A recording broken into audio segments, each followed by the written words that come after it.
خوست ولایت ته د افغانستان پوهنې وزارت ښاغلي وزیر مولوي حبیب الله اغا د خپل رسمي سفر په ترڅ کې ویل چې کفارو او ځینې بهرنیو هیوادونو د ساړه او تبلیغاتي جنگ سره زموږ په هیواد کې فزیکي جنگونه هم نه دي پرېښي. مولوي حبیب الله اغا زیاتوله چې د هیواد ریښتینو مجاهدینو په بېسارې قربانیو او میړانې د الله تبارک وتعالی په نصرت سره شرموونکې ماتې ورکړې ده. حبیب الله اغا وایي کفارو د افغانانو پر خلاف له پخوا راهیسې تبلیغاتي جنگ هم پر مخ وړی او باید چې هر هیوادوال ورته متوجه واوسي. حبیب الله اغا زیاتوله چې د دیني علومو ترڅنګ عصري علوم یو اړین ضرورت دی او د هیواد مشران ورته د شریعت په چوکات کې پوره متوجه دي او کار به ورته کوي. په خپل بهر منطقې ته مکتب هم جوړو، ابتدائیه هم متوسطه هم لیسې. کوشش کوو چې په هر ولایت کې پوهنتونونه نور شانسته جوړ کړو.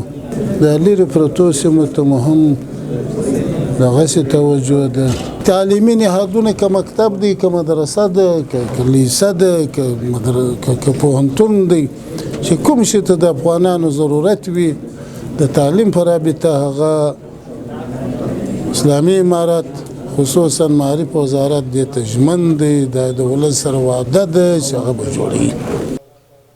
د همدارنګه زیاتوله چې د هیواد ریښتینو بچیانو په مرسته به د دیني او عصري علومو پر مټ د دې سپېڅلې خاورې او ځورېدلې ملت خدمت کوي. حبیب الله اغا له ټولو ښوونکو او زده کوونکو وغوښتل چې خپلو زده کړو کې بې نهایته کوښښ وکړي ځکه چې د هیواد پرمختګ او له پرمختللیو هیوادونو سره د سیالۍ یوازینۍ لار زده کړې دي. عصري علوم زموږ د زندګۍ ضرورت دی. خپله به د دې خپلې خاورې د دې خپل نظام څخه به دفاع کوو، د دې خپل ولس خدمت به کوو، خپلې شفاخانې به جوړوو، خپل ډاکټران به روزو، خپل انجینران به روزو، خپل وطن به جوړوو. څنګه به جوړوو؟